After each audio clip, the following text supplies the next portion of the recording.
ప్రభుత్వ ఆసుపత్రుల రూపురేఖలను మార్చి పేద రోగులకు మెరుగైన చికిత్సను అందించే దిశగా ప్రభుత్వం కృషి చేస్తుందని స్పీకర్ అయ్యన్న పాత్రుడు అన్నారు.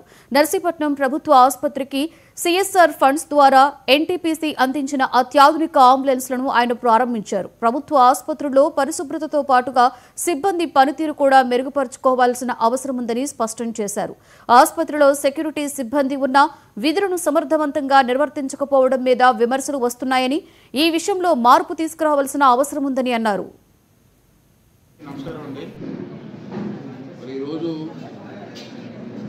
నర్సీపట్నం ఏరియా హాస్పిటల్కు డెవలప్మెంట్ కమిటీ మీటింగ్ ఎలా ఏర్పాటు చేసుకున్నాం.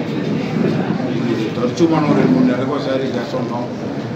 అలాగే ఈ మీటింగ్లో కూడా ఈ మీటింగ్లో ఉద్దేశం ఏంటి మాకు ఏంటంటే గతంలో ఏ నిర్ణయం తీసుకున్నాం, దాన్ని ఎంతవరకు కంప్లీట్ చేస్తాం, అలా రాకపోతే కారణాలు ఏంటి, ఎన్ని ఒక రివ్యూ చేసుకోవడానికి ఉపయోగపడుతుంది. ఇవాళ కలెక్టర్ గారు కూడా స్వయంగా మేడం గారు వచ్చారు, సంతోషం. అయితే నా అబ్జర్వేషన్లో